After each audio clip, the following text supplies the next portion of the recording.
떠납니다. 펼쳐라 보물지도. 네, 사람이라면 누구나 나이를 먹습니다. 우리도 함께 늙어가고 있는데요. 우리 두 분은 어떻게 나이를 먹고 싶은지 궁금해요. 들어봅시다. 제일 많이 늙으신 연장, 네, 먼저 늙어가고 계시는 우리 경현 씨. 네. 저는 일단은 100살까지는 살고 싶어요. 정말요? 왜냐면 미래가 어떻게 바뀔지 너무 궁금해서. 그럴 것 같아요. 진짜 경환 씨는 궁금하고 막 말하고 싶고 노래 부르고 싶고 하고 싶은 게 또 많을 것 같아요. 노년에도. 노래도 계속 만들어야 되니까. 맞아. 저는 가늘고 길게 살겠습니다. 최장수 가수로 또 활약해 주시기를 우리도 기대할게요. 할 수 있습니다. 화이팅! 인욱 씨는요? 저는 좀 약간 고급스럽게. 고급스럽게? 고급스럽게 맛있게. 맛있게. 그거 어떻게 나이를 먹는 거죠? 재밌게 살면서 나이 먹는 이런 느낌. 재밌게. 재밌게 살고 싶다. 그러니까요. 각자 어떻게 나이가 들고 싶은지 꿈꾸는 노년도 있으실 것 같은데요. 오늘 모실 이분은 어떤 답을 해주실지도 궁금합니다. 선장님 바로 모셔볼게요. 선장님 나와주세요.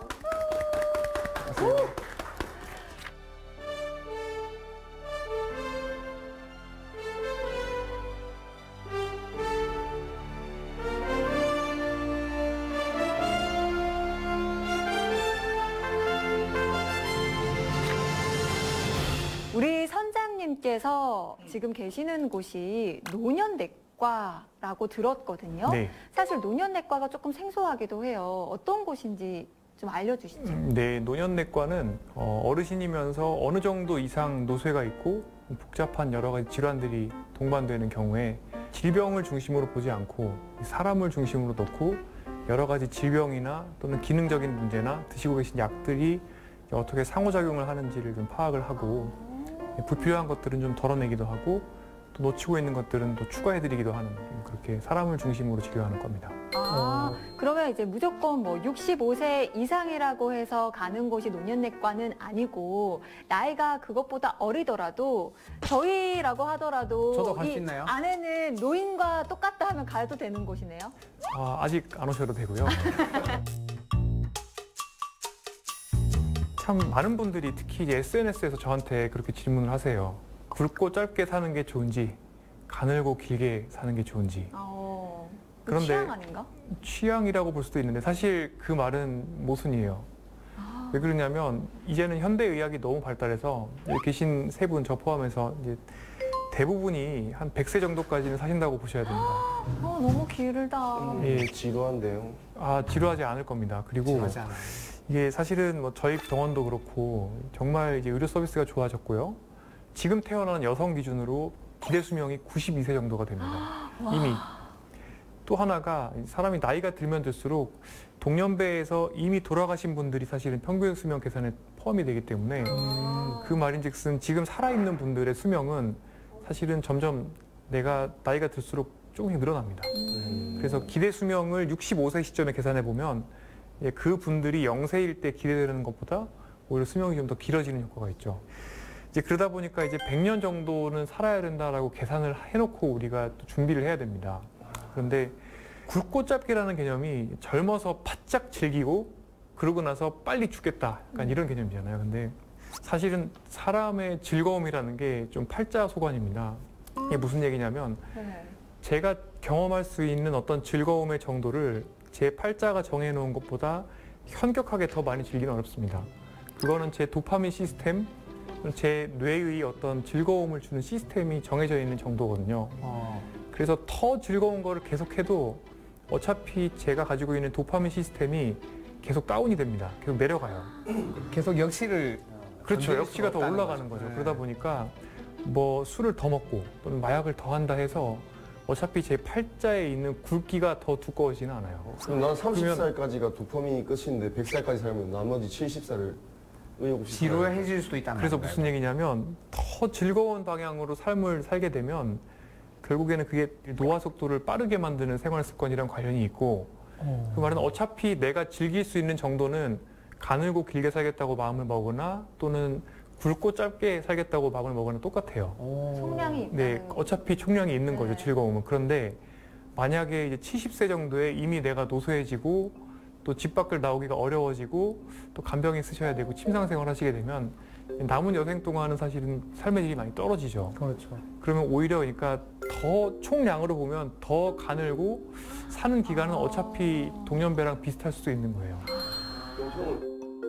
네, 그래서 오늘 제 목표가 시청자분들께서 노년에 대해서 가지고 있는 생각 자체를 좀 바꿔드리고 정말 어떻게 하면 행복하고 즐겁게 하고 싶은 거 다 하고 굵고 길게 사는 방법을 제가 알려드릴 겁니다. 정말 중요한 내용입니다, 오늘. 정말 와. 정말.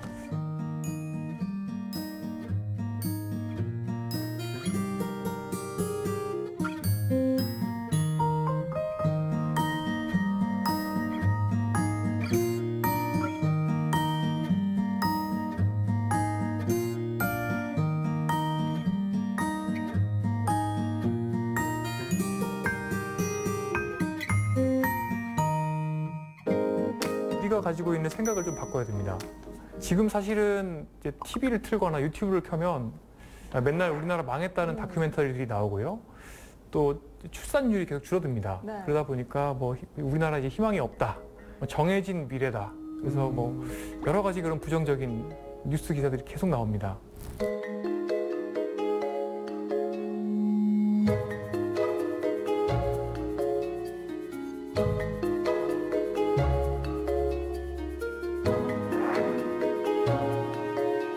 저는 이렇게 말씀하시는 것에 물론 일부는 공감을 하고 당연히 지금 현재 우리나라의 출산율이 낮은 것은 사실이지만 네. 반대편에서 사실은 더 살펴봐야 될 것들이 있습니다. 뭐냐면요. 많은 인구학자분들이 생산 가능 인구에 굉장히 집중을 하세요. 그래서 15세부터 64세까지를 생산 가능 인구라고 이야기를 하는데 일할 수 있는 나이를 말합니다. 그렇죠. 일을 할 수 있는. 그런데 65세가 되면 갑자기 그때부터 사람이 그러면 돌봄 서비스의 대상이 되어야 되고 또는 연금을 받는 사람이 되어야 되고 집에 있고 밖으로 안 나오고 그러니까 65세가 되면 별안간 사람의 의미가 달라진다라는 가정이 있는 것 같아요. 맞아요. 모든 대부분의 복지제도의 기준이 네. 사실 65세잖아요. 네, 그래서 그 기준을 물론 제가 바꾸자는 말씀을 오늘 드리는 건 아니지만 너무 당연하게 우리 사회가 65세 이상인 사람들이 증가되는 거를 굉장히 어둡게 생각한다는 거죠. 그런데 실은 지금 65세로 되는 분들과 30년 전에 65세를 갓 넘는 분들이 있어요. 그런데 지금 우리가 생각하는 어떤 통계학적인 또는 인구학적인 의미에서의 65세 이상 분들을 바라보는 관점은 굉장히 옛날 2000년대나 90년대의 65세 이상 분들과 같은 잣대로 우리가 본다는 거죠. 이제 그러다 보니까 당연히 이 65세 인구가 늘어나서 이분들이 일하는 것도 부정적으로 생각을 합니다.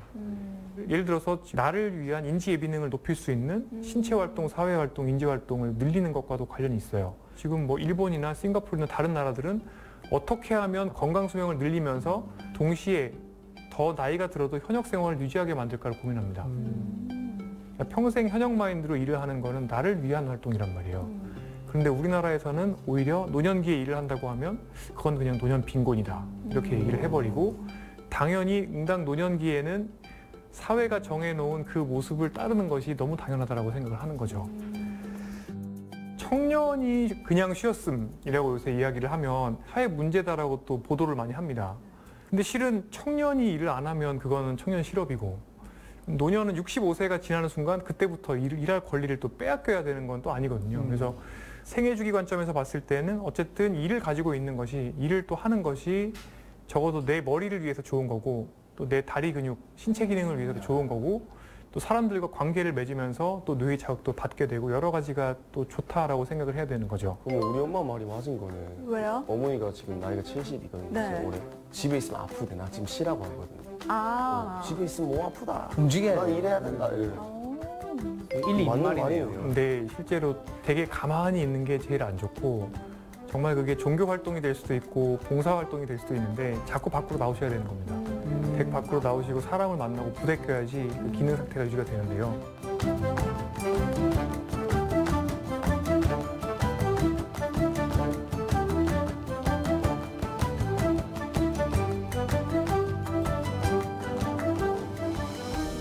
그래서 생각을 좀 바꿔야 된다고 저는 이제 얘기를 많이 하고요.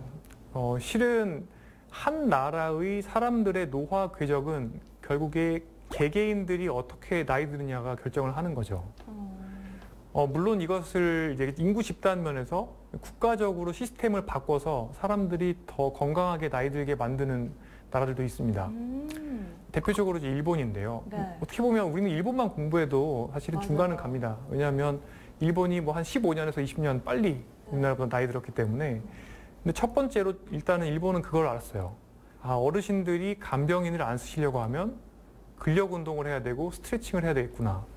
지역 사회에서 운동할 수 있는 환경을 만들자. 이게 딱 20년 전부터 일본이 열심히 한 겁니다. 두 번째로 나이가 들어도 계속해서 일을 하셔야지 치매에 안 걸리고 노쇠에 빠지지 않는구나. 이거를 이해를 하고 일본에서는 75세 이상을 후기 고령자라고 부르는데 이 후기 고령자분들이 어떻게 하면 더 현역 생활을 오랫동안 유지할 수 있을지를 고민을 합니다. 실은 이런 노력들을 안 했으면 마이너스 성장을 해야 되는데 이런 노력을 한 결과로 그래도 0%대의 성장을 했다라는 이제 분석을 하시는 경제학자들도 있습니다. 우리가 경쟁하는 나라 중에 싱가포르가 있죠. 네. 일본이 이렇게 하는 걸 보고 싱가포르는 조금 더 나아갔습니다. 우선은 젊은 사람부터 노화 궤적을 건강하게 만들어야 만성질환이 예방이 되고 만성질환이 예방이 되어야 나이가 들었을 때 노쇠가 적고 그래야 치매도 안 생기고 돌봄 요구도 예방할 수 있다는 거죠. 그러다 보니까 아예 싱가포르는 국가 전체를 느리게 나이 드는 도시로 만들려고 노력을 합니다. 그래서 지금은 뭐 제6의 블루존 이렇게 얘기를 합니다. 블루존이 뭔가요? 블루존이라는 게 세계 5대 장수 마을이거든요.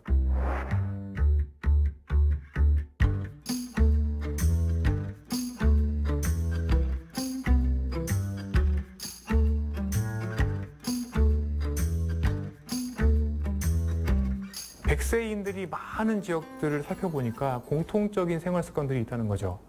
이 공통적인 생활 습관 중에 65라는 숫자가 없어요. 평생 즐겁게 젊었을 때나 나이 들었을 때나 똑같은 신체 활동, 인지 활동, 사회 활동을 합니다. 또 하나가 젊었을 때 약간 소식하는 문화가 있어요. 그리고 사람들과 즐겁게 모여서 음식을 맛있게 먹고 또 신체 활동을 평생 동안 최대한 액티브하게 하려는 그런 문화가 있습니다. 그래서 이 내재 역량, 사람의 노화의 궤적에 대한 새로운 시각이 필요합니다. 전문 운동가들이 80대에 30대의 신체 기능보다 좋을 수 있는 시대가 됐어요.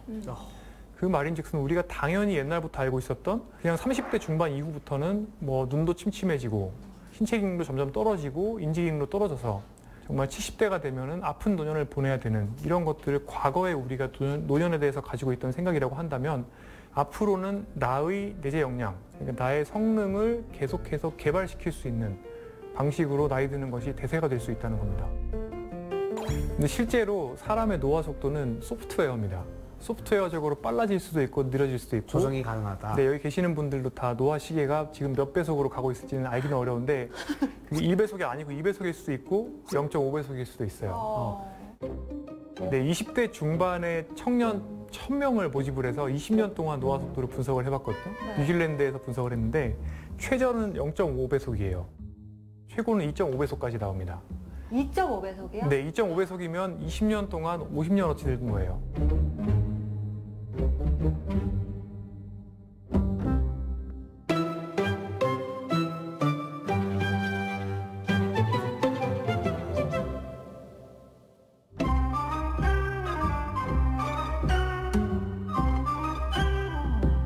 다양한 결국에는 삶의 요소들이 노화 속도를 결정하는데요. 생활 습관들이 있군요. 그렇죠. 생활 습관들이 결정하는데 이 노화 속도가 빠른 분은 제가 쉽게 말씀드려서 동년배보다 IQ가 떨어지고요.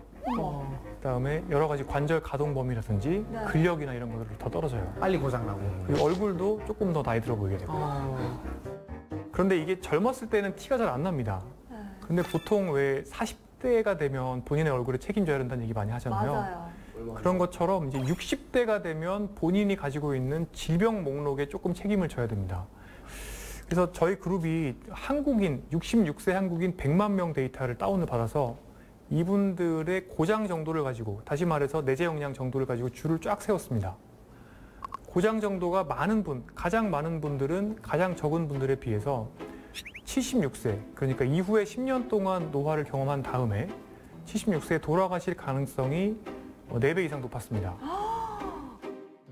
두 번째로, 사실 우리나라 분들이 치매를 따로 떼어놓고 생각하시는 경우가 많아요. 하지만 전체적으로 몸의 노화가 많이 된 분들은 미래에 치매에 걸릴 가능성도 당연히 올라갑니다. 저희 갑자기. 연구에서는 3.5배였습니다. 근데 이 세 번째로 가장 무서운 게 뭐냐면 75세, 76세가 되었을 때 노인장기요양보험 등급을 받고 그때부터 간병인 있으시고 댁에서 못 나오실 가능성이 11배 높습니다. 고장이 적은 분들에 비해서 고장이 높은 분들은 동년배에 비해서 리스크가 그만큼 올라가는 거예요. 그러니까 무슨 얘기냐? 내가 그동안 노화 궤적을 어떻게 관리했느냐에 따라서 실제로 우리가 100살까지 산다고 했을 때 마지막 25년 정도를 내가 돌봄 요구가 있는 상태로 삶의 질이 굉장히 떨어진 상태로 굉장히 가늘게 보내게 되느냐 아니면 하고 싶은 거 다 하고 정말 젊은 사람과 다르지 않은 신체 기능과 인지 기능을 가지고 노년을 보낼 수 있느냐를 결정을 한다는 거죠. 그러면 저희가 어떤 노년을 보낼지는 우리가 지금 어떻게 생활하고 관리하는지가 너무나도 중요하겠네요. 지금부터 누적이 되는 거고요. 또 그런데 또 너무 부정적으로 생각하실 필요는 없는 게 중년 이후부터 시작하시더라도 상당히 많은 부분을 다시 회복할 수가 있습니다. 저희 아직 기회 있어요? 다행이다. 그럼요. 다행이다. 완전 다행이다. 망했는데 지금 지금 여기 계신 세 분은 네. 아직 시작도 안 했습니다. 다행입니다. 아직 기회가 있습니다.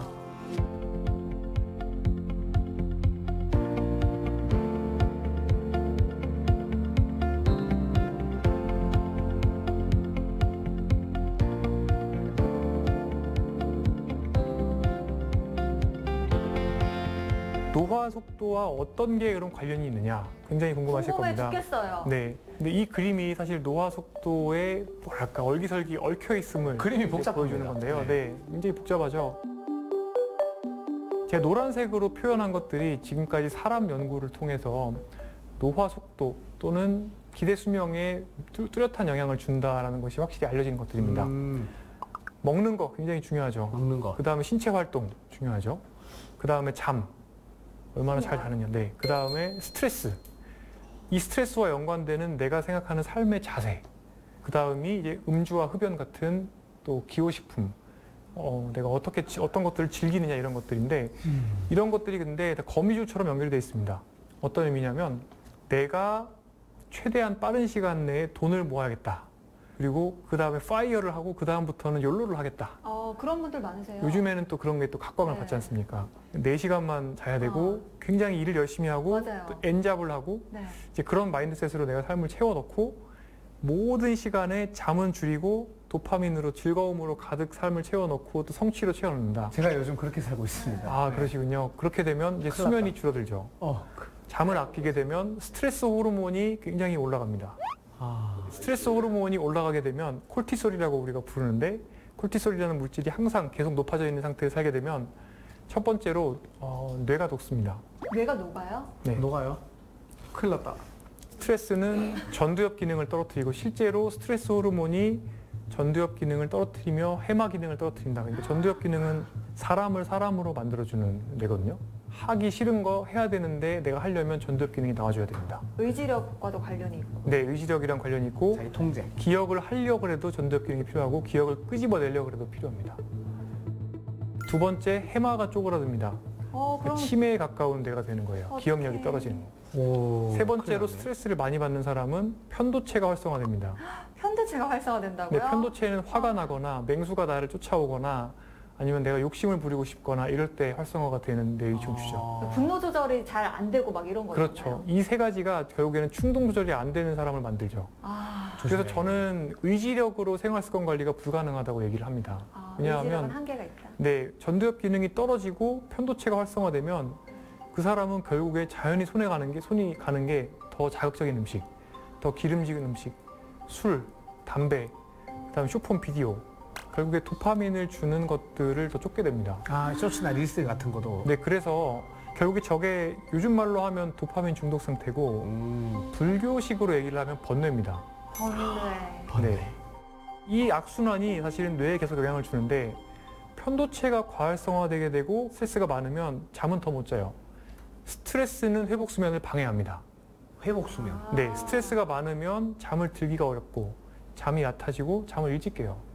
그러면 다음 날 스트레스 호르몬은 더 올라가죠. 악순환이네요. 그러면은 나는 자제력은 더 떨어지고 컴포트 푸드라고 얘기를 하죠. 맛있는 음식들, 네. 달고 짜고 기름진 것들 이런 것들 찾을 가능성이 또 올라가죠.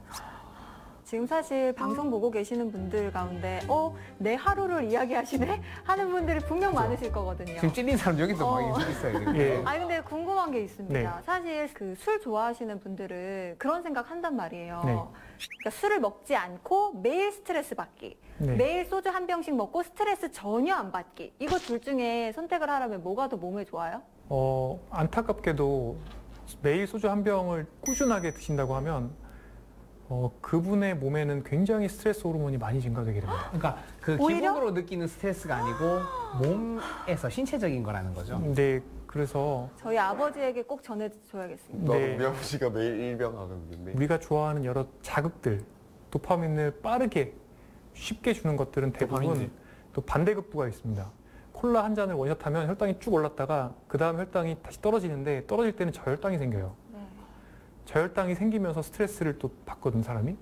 마찬가지로 어떤 쇼폼이나 또는 마약이나 이런 즐거운 거를 내가 인위적으로 하게 되면 처음에는 도파민이 쭉 올라갑니다.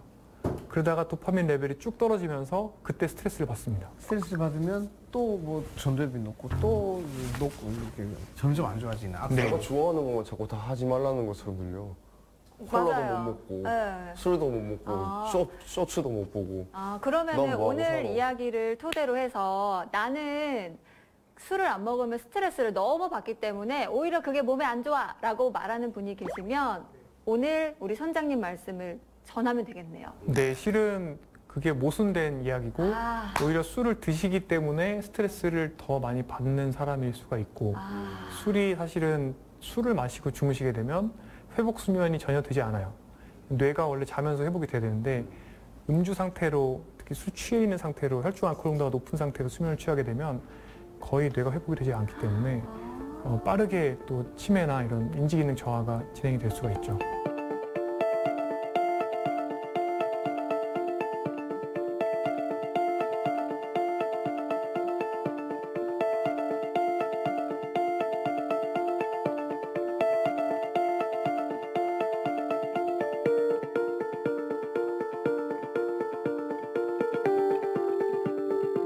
스트레스 호르몬이 제가 지금 뇌를 녹인다고 말씀드렸는데 스트레스 호르몬이 대사적으로 또 어떤 일들을 벌리는지를 말씀드리겠습니다.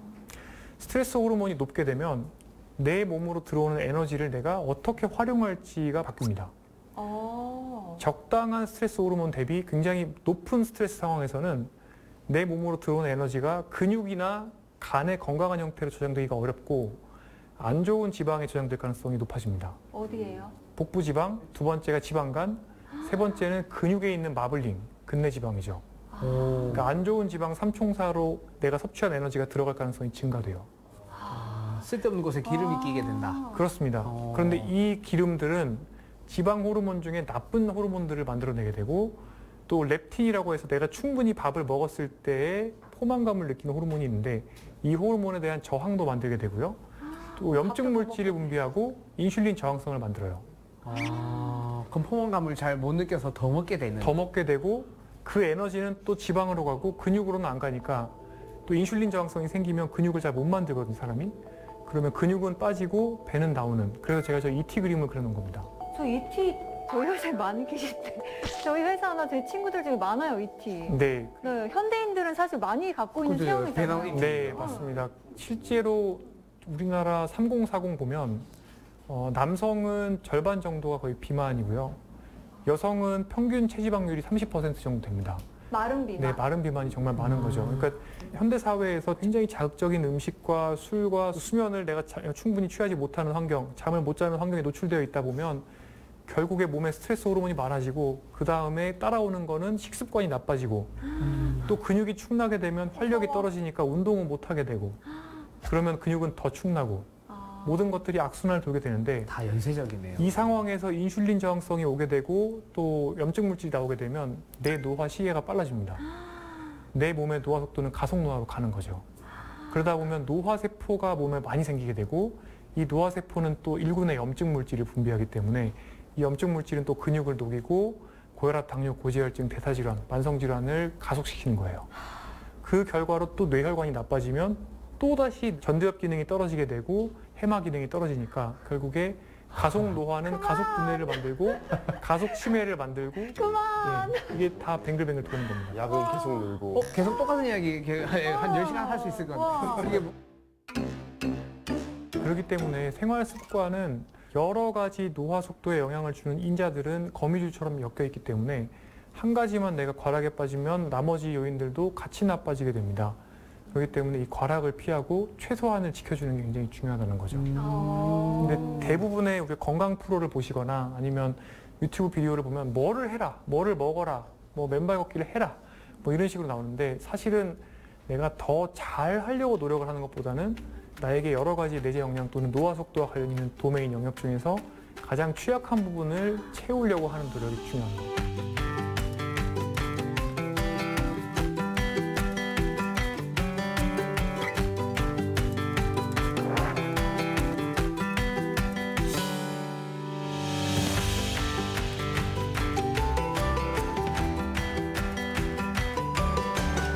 그래서 다시 정리를 해드리면 지금 우리가 알고 있는 과학자들이 알고 있는 수명이나 또는 노화 속도와 확실히 관련이 있다라는 것들은 너무 뻔한 것들입니다. 잘 먹어야 되고 충분히 움직여야 되고 마음 챙김된 상태를 만들고 스트레스 관리를 해야 되고 잘 쉬고 잘 자야 되고 술, 담배를 줄여야 되는 거죠. 근데 제일 안타까운 건 무엇이냐? 우리나라 젊은 사람들 모습을 봤을 때는 제가 말씀드렸던 노화 속도 관련 인자들이 갈수록 나빠지고 있다는 거죠. 운동 실천율이 우리나라가 싱가포르 사람들의 절반밖에 안 됩니다. 근력 운동 실천율은 전 세계 최저 수준이고요. 운동 좀 하세요, 여러분. 네. 식사도 끊임없이 뭐 더 자극적인 음식들이 나오죠. 경쟁적으로 나오고요. 디지털 미디어 중독은 뭐 이미 어제 오늘 이야기가 아닙니다. 또 스트레스는 사실 우리나라 사람들 OECD 최고 수준의 우울감을 받고 있죠. 네, 결국에 우리나라는 굉장히 빨리 그동안 경제 성장을 했고 가속 사회죠. 그러니까 가장 가속 사회. 빠르게 성장을 하면서 더 빠르게를 외쳐왔던 나라인데 그렇게 되면서 가속 노화 사회를 만들어 온 겁니다.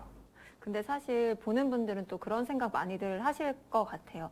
나도 당연히 건강한 식재료로 요리해서 먹고 싶고 배달 음식 안 먹고 싶고 네. 운동 시간 내서 하고 싶지만 내가 뭐 회사 왔다 갔다 하는데 왕복 뭐 2시간 걸리고 야근도 밥 먹듯이 하고 네. 정말 잠도 오래 푹 자고 싶지만 잠잘 시간도 없다 네. 하시는 현대인들이 많거든요. 네, 맞습니다. 그렇기 때문에 내가 저걸 몰라서 안 하는 게 아니야. 맞습니다. 할 수 있는 여력이 없어 하는 분들도 많기 때문에 네. 정확한 지적이시고요. 제가 그래서 가처분 시간에 대해서도 고민을 많이 합니다. 가처분 시간이요. 예. 그러니까 자는 시간이랑 일하는 시간, 또 통근 시간 빼고 내가 어떻게 쓸 수 있는 시간인데 이 시간이 몇 시간 안 됩니다. 우리나라는 예를 들어서 회사에서 9시간 일하고 8시간 자고 그다음 왕복 4시간을 통근을 한다. 딱 그래 버리면은 가처분 시간이 3시간 남아요. 와. 그러면은 그 시간 동안 먹고 운동하고 쉬고를 다 해야 되는 겁니다. 그게 안 되다 보니까 보상 심리 때문에 결국에 밤에 하이볼 원샷 하면서 맞아. 치맥 먹자. 휴폰 보고 뭔가 이렇게 빨리 스트레스를 풀고 싶은 생각이 또 빠지게 되고 그러면은 수면의 질이 또 나빠지고 그러면 다음날 스트레스 레벨은 더 올라가니까 또 마블링 그 다음날 밤에는 또 이렇게 막 뱅뱅 도는 겁니다. 맞습니다. 그러다 보니까 2020년대 지금부터는 사실은 건강관리와 평생학습과 일하는 게 다 평행으로 가야 되는 겁니다. 그러니까 굉장히 같이 이른 가야 나이부터 20대, 30대부터 건강관리도 해야 되는 거고 이미 질병이 생긴 다음에 관리하면 늦죠. 일찍부터 건강관리를 해야 되고 또 일도 평생 내가 액티브하게 사회에 참여한다는 마인드셋을 가지고 파이어에 너무 집착할 게 아니라 오히려 더 길게 어떻게 하면 오랫동안 더 내가 일을 할 수 있나에 대해서 고민을 해야 되고 그 와중에 휴식과 자기돌봄도 같이 있어야 되는 거죠. 자, 그래서 결국에 지금 우리나라 사람들이 노화 속도를 느리게 만들기 위해서는 내 삶에서 내가 중요하게 생각하는 것들의 포트폴리오에 대한 조정이 좀 필요합니다.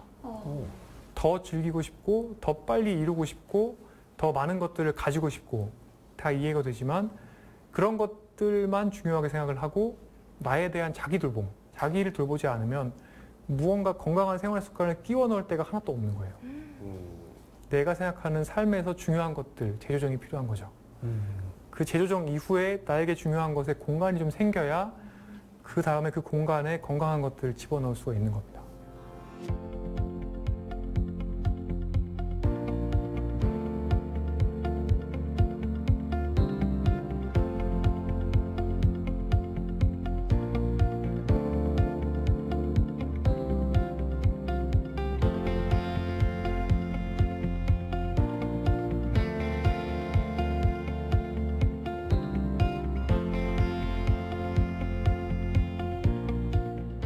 우리나라의 중년 또는 장년층 분들이 놓치고 있는 것들 몇 가지만 좀 간략하게 설명을 드리고 지나가도록 하겠습니다. 좋아요. 네. 중요한 거.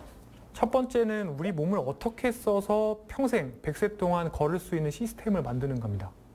제일 모르시는 게 걷기만 하면 충분하다라고 생각하는 분들이 너무 많다는 거예요. 많은 분들이 그렇게 생각하시던데요. 네. 나는 하루에 10,000보씩 걸어 이렇게 하시면서. 네. 걷기는 실은 운동이라고 안 칩니다. 걷기는 신체 활동이라고 별로 말씀을 드리지 않고 정신 활동이라고 말씀드립니다. 걷기가 너무너무 효과가 좋은 게 첫 번째 치매 예방 효과가 있고요. 뇌의 회복을 돕는 BDNF라고 하는 물질이 걸으면 나옵니다. 뇌세포 보호하는 데 도움이 되는 거죠. 두 번째로 걷기는 항우울제의 효과도 있습니다. 의사들이 가지고 있는 거의 가장 강력한 항우울제보다 성능이 좀 더 좋습니다. 우와. 세 번째로 불안도 마찬가지로 항불안제의 효과가 있고요. 실제로 스트레스 호르몬 레벨을 낮추는 효과도 있습니다. 그리고 또 많이 걷는 건 굉장히 좋은 생활 습관입니다. 근데 많이 걷기를 하시되 추가로 내가 100살까지 걷겠다라는 생각이 있으시면 해주셔야 되는 게 따로 있습니다. 뭔가요? 지금 그림에서 보이는 4가지 운동을 다 하셔야 돼요.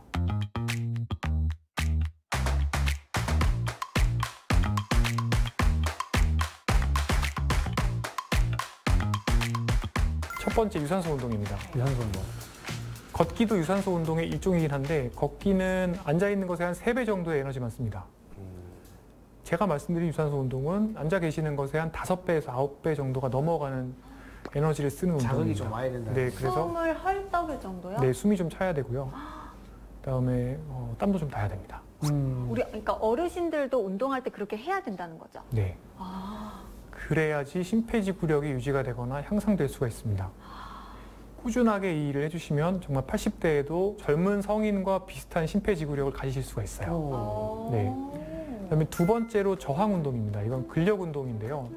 특히 코어 근육을 중심으로 코어와 근위 대퇴근이라고 해서 허벅지 근육의 성능을 만들어 놔야 거의 100세까지는 내가 걸으실 수가 있습니다. 저항 운동이라는 걸 뭔가를 밀거나 밀고 당기고 매달리거나 네, 매달리고 다 포함됩니다.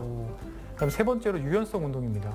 사람이 30대 중반이 되면 그때부터 관절 가동 범위가 굉장히 빠르게 줄어들고 그렇게 되면 결국에 관절을 유연하게 모든 관절을 통합적으로 사용하기가 어려워집니다. 그럼 어떻게 되느냐? 60대 후반 70대가 되면 여기저기 근골격 시스템이 안 아픈 데가 없게 됩니다. 삭신이 다 쑤신. 그렇죠. 허리도 아프고 무릎도 아프고 왜냐하면 관절을 유연하게 사용 못하다 보면 결국에 특정 관절에 스트레스가 더 많이 가는 거예요. 이제 그러다 보면 거기에서 이제 근력 운동까지 안 되어 있다 보면 예를 들어서 무릎 주위 근육이 취약하고 그 상황에서 무릎을 잘못 사용하는 상태로 맨발 걷기만 엄청 한다. 이제 그럼 결국에는 무릎을 갈아 끼워야 되는 사태가 빨리 오는 거죠. 그다음 마지막으로 균형 협응 운동이 있는데 밸런스 운동이에요. 태극권을 하거나 요가를 하거나 발레를 하거나 태극권도 된다고요? 네, 태극권도 굉장히 중요한 균형 협응 운동인데 여러 근육과 관절을 내가 역시나 통합적이고 또 율동적으로 활용할 수 있게 균등하게 활용할 수 있게 해주는 거고요. 이 균형 협응 운동을 하게 되면 치매가 예방되고 노쇠가 예방되고 낙상이 예방됩니다.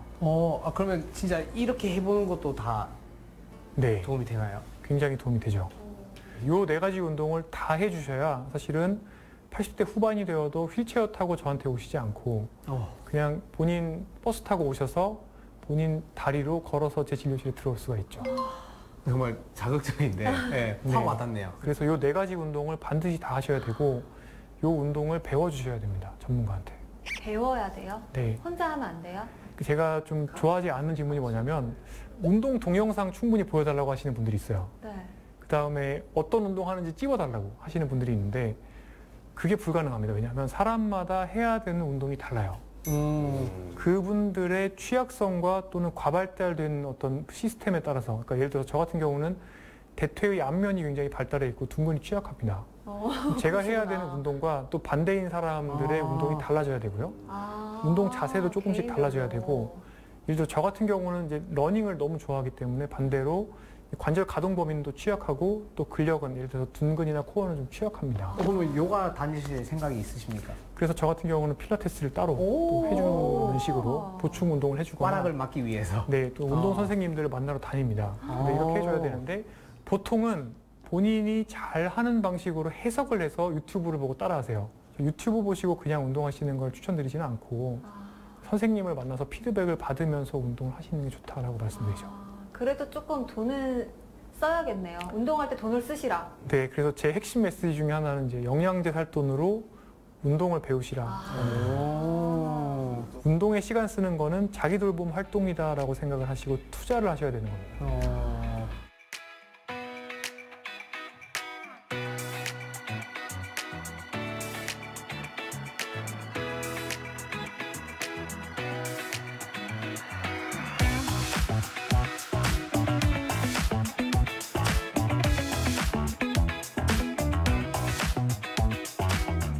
그 운동으로부터 이제 선순환을 만들 수 있습니다. 그래서 맞아.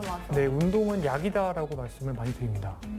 그 선순환이 생기면 조금만 브릿지 하시고 코어 운동 하시고 그 다음에 많이 걸으시고 조금씩 파워워킹 하시고 두세 달만 노력을 하시면 정말 사람이 달라 보일 수가 있고 뭐 서 있는 자세라든지 이런 것들도 굉장히 많이 달라 보이게 됩니다. 맞아요. 진짜 근데 저는 선장님 말씀에 너무 공감을 하는 게 운동을 열심히 하기 시작하면 운동한 게 아까워서 먹는 것도 건강한 음식으로 먹고 싶어지게 되고 네. 그리고 운동하면 몸에도 좋지만 그 하루가 개운하잖아요. 그래서 스트레스 지수가 막 낮아지니까 마음적으로도 힐링이 되더라고요. 그러니까 말씀하신 것처럼 운동이 진짜 선순환으로 이끌 수 있는 요소가 분명한 것 같아요. 네, 저도 실제로 이걸 많이 느끼고 있는 게 제가 외래 진료를 하고 나면 굉장히 피곤하거든요. 그때 이제 스트레스 호르몬이 정말 끝까지 차 있는 상태로 방에 딱 들어가면 사실 그때는 아무런 일을 할 수가 없어요. 저는 그때 그러면 헬스장에 그냥 갑니다. 와, 대단하시다. 그냥 1시간 정도 달리면 그 다음에 이제 완전히 뇌가 리셋이 되는 걸 느껴요. 그 다음에 돌아와서 일을 하기 시작하면 깨끗한 두뇌의 상태로 스트레스가 다 빠지고 다시 텐션이 올라온 상태로 일을 할 수가 있는데 그 시간을 아끼려고 더 일하는 시간을 늘려봐도 생산성이 나오지 않는 거죠. 맞아. 그래서 오히려 그 퍼포먼스를, 생산성을 만들고 일도 잘 하려면 차라리 운동에다가 투자를 좀 하는 게, 시간 투자를 미리 하는 게 저는 더 효과적이라고 생각을 합니다. 시간 아까워서 운동을 못 한다고 하지만 시간 좀 들여서 하면 시간을 더 아낄 수 있는 효과가 정말. 생기죠. 네, 그렇습니다.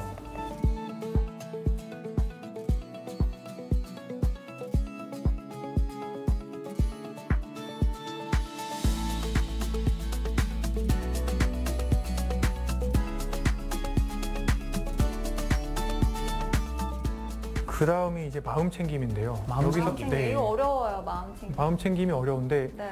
현대 사회에는 마음 노침된 상태로 우리가 우리를 이끌어갈 수밖에 없는 환경이죠. 그건 사실은 한 가지 미망 때문입니다. 그러니까 우리가 이 원리를 몰라서 그래요. 즐거움은 곧 반대급부의 불쾌가 따라온다는 것을 이해를 하지 못해서 그래요.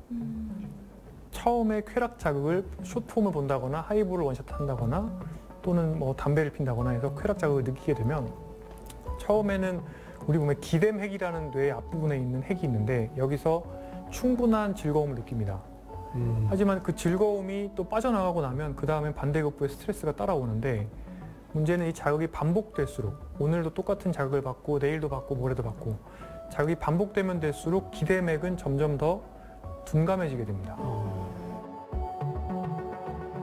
그러면은 내가 기대했던 것만큼의 자극이 안 나오면 나는 불쾌와 스트레스를 더 크게 느끼게 됩니다. 그래서 안타깝게도 즐거움을 쫓아갈수록 우린 점점 더 불쾌를 많이 경험하게 돼요. 그래서 즐거움으로 가득 채우기 위해서는 예전에 그리스 에피쿠로스 학파가 얘기했던 것처럼 어느 정도는 건강한 즐거움을 나한테 줘야 되는 것이고요. 건강하지 않고 부자연스러운 과잉의 즐거움을 주게 되면 이게 가속노화로 빠지는 거죠. 아, 건강한 즐거움. 네. 그건 괜찮다. 네. 네. 알겠습니다. 사실 그래서 건강한 즐거움이 뭐냐 생각을 해보면 이런 겁니다. 책을 본다. 책을 보기 위해서는 사실은 내 대뇌 피질이 충분한 양의 도파민을 느껴야 되는데 자연스러운 도파민이 나와줘야 내가 책을 볼 수 있거든요. 글쓰기를 한다라고 했을 때도 자연스러운 도파민이 어느 정도 나와주면 그 도파민에 의해서 또 성취감을 느끼게 되고 조금씩 도파민을 내가 천천히 느끼게 됩니다. 액티브한 인지활동을 통해서 도파민을 얻는 것은 사실은 반대급부가 거의 없습니다. 지적 활동이네요. 네, 그래서 인위적으로 내가 도파민을 얻을 수 있는 여러 가지 수동적인 방법들에 비해서 액티브하게 내가 어떤 정서 활동을 하는 것들 또는 운동은 오히려 내 몸을 스트레스를 주면서 도파민을 또 얻는 거잖아요. 이런 종류의 활동들은 반대급부가 없는 활동들이라고 볼 수 있습니다. 그래서 사실은 명상을 하거나 아니면 운동을 하거나 아니면 회복 수면을 취하거나 이런 좀 현대적인 관점에서 봤을 때 노재민 활동들이 사실은 스트레스 레벨을 오히려 줄여줄 수가 있고요. 꿀재민 활동들로 삶을 가득 채우게 되면 반대급부 현상 때문에 사실은 스트레스가 더 많아집니다.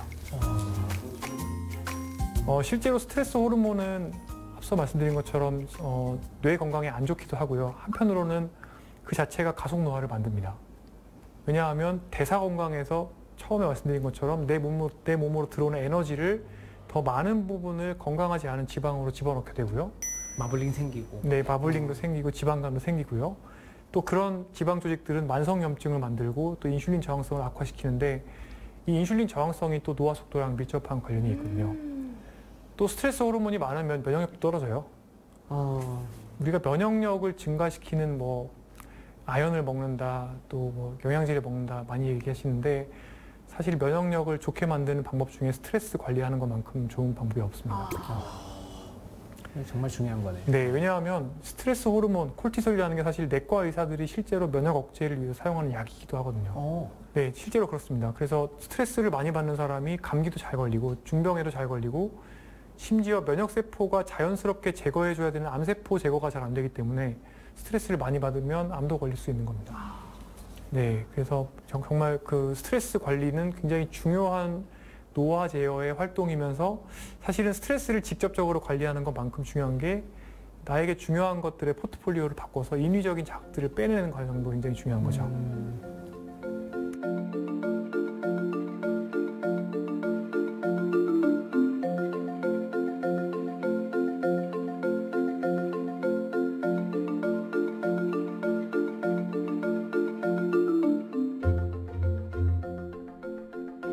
인간의 원리 중에 수면과 관련된 또 하나 굉장히 애꿎은 원리가 하나 있습니다. 뭐냐면 잠과 스트레스는 서로 악순환을 만든다고 제가 말씀드렸잖아요. 스트레스를 받으면 못 자고 못 자면 스트레스가 심해지고요. 근데 스트레스를 받건 못 자건 간에 결국에 이 두 가지 중에 하나만 나빠지면 나의 음식 취향이 바뀌어요.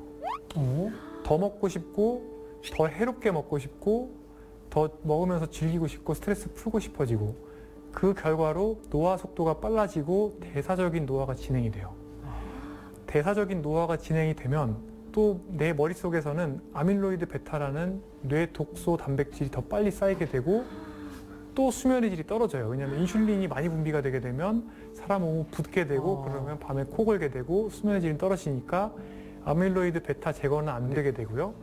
그러면 치매는 더 빨리 오게 되고 악순환이 되는 거죠. 맞네요. 네. 그래서 정말 잠이 얼마나 중요하냐면 하룻밤을 꼬박 샌 사람은 대략 소주 한 병 원샷 한 거 정도의 인지 기능을 가지게 되고요. 그래서 미국에서는 24시간 이상 전공의들이 병원에서 근무를 할 수가 없습니다. 불법입니다. 왜냐하면 밤샌 사람은 사람의 생사를 결정하는 의사결정을 할 능력이 없다고 보는 겁니다. 네. 또 하나 되게 애꿎은 것은 뭐냐면 하루에 1시간만 잠을 줄여요. 이것을 2주 동안 연속을 하게 되면 똑같이 소주 한 병 원샷 한 거 정도가 됩니다. 잠을 줄여서 내가 일을 더 열심히 하겠다, 공부를 더 잘하겠다, 불가능합니다. 소주 한 병 원샷한 상태에서 공부를 하면 그게 뇌에 들어갈 리가 없죠. 효율이 확 떨어지겠네요. 예, 엄청 떨어지고요. 잠은 초반부에는 우리 몸이 회복이 됩니다. 성장 호르몬이 나오게 되고 근력 운동을 한 다음에 그게 내 거가 되는 게 초반부의 깊은 잠이에요. 후반부에는 꿈을 많이 꾸게 되는데 이 꿈을 꿀 때는 뇌가 씻어져 나갑니다. 뇌가 씻겨 나가고 그때 아밀로이드 베타라는 뇌 독이 제거가 됩니다. 그래서 초반부의 깊은 잠과 후반부의 꿈꾸는 잠을 다 같이 잘 자야 돼요. 그렇기 때문에 술 먹고 자거나 또는 수면제 많이 먹고 자거나 이런 것들은 굉장히 안 좋고요. 수면의 구조가 깨지게 되거든요. 잠을 또 억지로 줄여서 새벽 잠을 막 자꾸 안 잔다. 그러면 꿈꾸는 수면들이 줄어들게 되니까 더 어째 치매로 빨리 가는 거죠. 그러면 잘 자려면 또 어떻게 해야 되는지 궁금하실 텐데요. 네. 이게 또 아이러니합니다. 잘 자려면 일단 전날 잘 잤어야 됩니다. 그래야 스트레스가 적잖아요. 또 그래서 교감신경이 가라앉아 있고 마음 챙김 든 상태가 되어 있어야 잘 잠이 들고 깊게 자고 오래 잡니다. 결국에 선순환을 만들기 위해서 노력을 해줘야 되는 거고요. 그럼 선순환을 만들려면 어떻게 해야 되느냐? 잘 먹어야죠. 건강하게 먹어야지 붓기가 먹긴 잘 적고 먹는데요? 네, 그러면 안막 커튼이 없어서 그런가? 그렇죠. 그 잘 먹는다는 게 건강하게 잘 드셔야 됩니다. 혈당 변동성을 만들지 않고 인슐린 분비를 줄이는 방식으로 식사하셔야 되고 그냥 잘 먹는 것 같아요. 네. 그냥 잘 먹어. 많은 양을 먹는 게 아니라 네. 그러니까 내 몸에 좋게 잘 먹어야 건강하게. 되고 건강하게 그다음에 잘 먹기. 충분히 운동을 많이 해줘야 됩니다. 그래야 몸이 피곤하기 때문에 잘 자게 되고 또 스트레스 관리를 평소에 잘 해주셔야지 잘 잘 수가 있습니다. 그래서 모든 생활 습관이 선순환이 있으며 그 한가운데에는 잠과 스트레스가 굉장히 중요하다는 것을 이해를 하셔야 되고 그런데 또 하나가 스트레스는 결국에 쾌락과 같은 거라는 거. 현대 사회에서 우리가 쫓아가는 즐거움이 결국엔 스트레스라는 걸 이해하시는 게 이런 생활 습관을 만드는 데 있어서 굉장히 중요합니다. 그럼 궁금한 게 있습니다. 네. 운동도 중요하고 수면도 중요하잖아요. 그러면 선장님이라면 네. 매일 4시간씩 자고 운동도 매일 하기. 네. 운동 하나도 안 하고 매일 8시간씩 숙면 취하기. 이 중에 하나를 고르신다면 뭘 고르시겠어요? 잠부터 챙겨야 됩니다. 아. 잠을 줄여서 운동을 하게 되면 네. 그 운동이 이제 과 트레이닝, 오버 트레이닝이라고 해서 오히려 그 회복이 되지 않고 데미지만 쌓여서 사실은 근육이나 이런 또 근육이나 근골격 시스템에 손상만 줄 수가 있습니다. 그래서 잠이 더 중요하네. 네, 잠이 중요하다. 잠 아끼면서 운동하는 것은 금기입니다. 다행이다. 잠은 아끼지 마십시오, 여러분. 많이 자야지.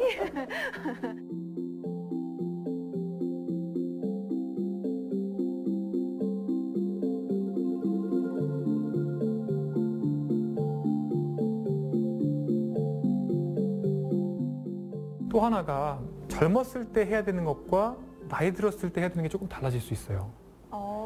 예를 들어서 당뇨 고혈압을 예방하기 위해서는 젊어서는 너무 과식하는 건 좋지 않고 충분히 유산소 운동 많이 하시고 약간 소식하시고 또 즐겁게 사시면서 술, 담배 아끼는 게 좋죠. 근데 만약에 노년기에 이미 근감소가 오는 상태, 노쇠가 온 상태에서 그때 당뇨가 확인이 됐다. 그때는 전략이 달라져야 돼요.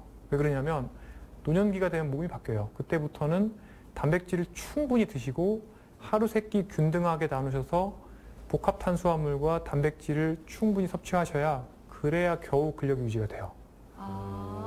그런데 우리나라 분들은 다 거꾸로 하시는 경우가 많아요. 실제 통계 데이터를 분석을 해보면 네. 젊은 분들은 칼로리 섭취도 많고 단순당, 정제 곡물 이런 거 많이 드시고 또 운동은 되게 안 하세요.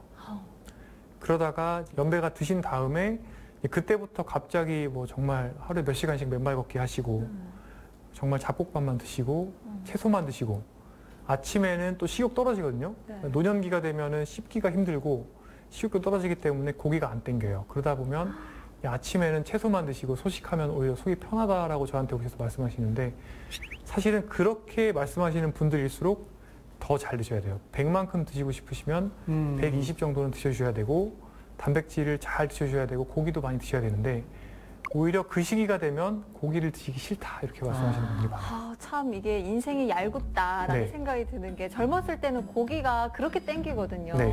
근데 또 나이가 좀 드시면 고기가 좀 부담스럽다 하시잖아요. 오히려 반대로 필요할 때는 반대군요. 네, 이것도 중용이 있는 거예요. 그러니까 대사적 관점에서 봤을 때는 과잉도 노화 속도를 빠르게 만들기 때문에 젊었을 때는 과잉을 줄이고 그 과잉을 줄여놓으면 사실은 내 몸이 노쇠해지는 시점도 더 뒤로 밀려요. 그러니까 더 오랜 시간 동안을 젊은 몸으로 지내실 수가 있는 거고요. 결국에는 때가 돼서 노쇠한 시점이 오게 되면 네. 그때부터는 초등학생처럼 드셔야 됩니다. 쉽게 말씀드리면. 성장기 때처럼 네, 그래야 근육이 유지가 됩니다. 잘 먹어야 돼요. 네, 그래서 제가 이제 10대 또는 10대 이전에는 이 밥에 고깃국을 드셔도 되고 네. 그 다음에 노년기가 되면 노인의 몸을 가지게 되면 그때도 이 밥에 고깃국을 드시면 됩니다라고 말씀을 드리거든요. 대신에 젊었을 때는 과잉을 줄여야 되고 그게 노화 속도를 느리게 만들고 미래에는 또 노쇠를 예방하고 두 가지를 다 할 수 있는 방법이에요. 근데 많은 분들이 이 개념을 모르시죠. 다이나믹하게 우리 몸의 대사적인 과잉과 또는 어떤 부족이 바뀌어간다 이런 것들을 잘 모르시고 있기 때문에 그러니까 때에 맞지 않은 노력을 하시는 거예요. 마치 젊어서는 욜로를 하시고 돈을 다 쓴 다음에 그 다음에 이제 60대가 되어서 그때부터 저축을 시작하는 거랑 비슷한 거죠. 늦었어? 예. 그래서 있을 때 잘해야 되고 또 이미 잃어버렸으면 또 그때로 나를 좀 지킬 수 있는 방법이 있다는 거죠. 있을 때 잘해.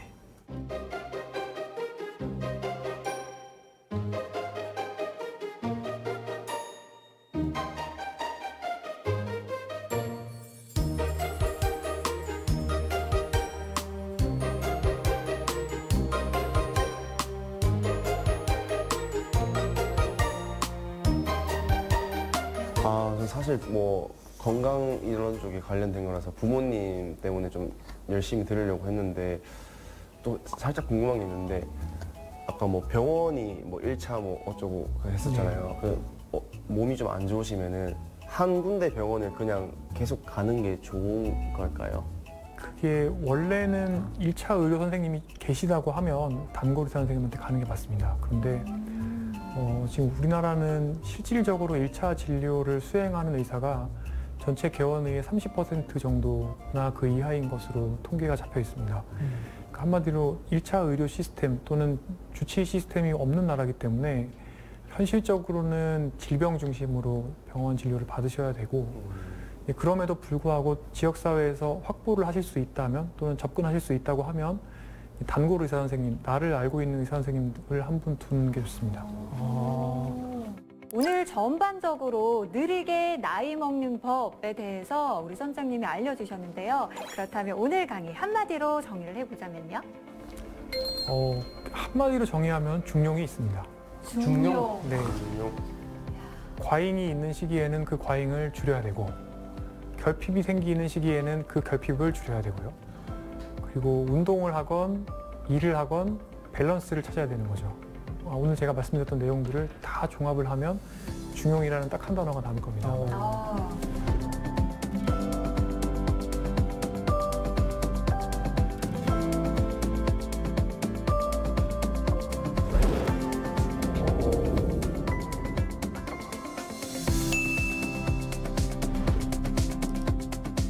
중용의 마음가짐으로 살아야겠습니다. 네, 오늘 노년내과 1인자 우리 정의원 선장님과 함께 했는데 두 분 어떻게 들으셨어요?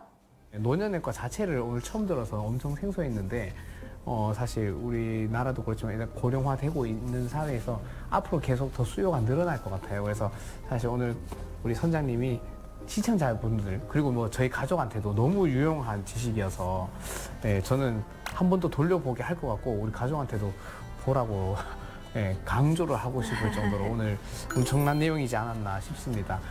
오늘 노년을 바라보는 시각 자체도 조금 더 긍정적으로 바뀐 것 같고 여러모로 감사합니다. 네, 머리로는 알지만 마음으로는 잘 깨닫지 못하는 게 있습니다. 바로 건강의 중요성인데요. 건강을 잃으면 모든 것을 잃는다는 사실. 오늘 여러분의 노활의 시계를 늦추는 방법들 충분히 알려드렸으니까요. 이제 실천만이 남았습니다. 우리도 녹화 끝나고 운동부터 좀 하러 가죠. 해야 됩니다. 네, 좋습니다. 재미있고 유익한 지식 강의는 앞으로도 계속됩니다. 다음 주에도 찾아라. 오물지도 운동하러 갑시다. 운동하러 갑시다.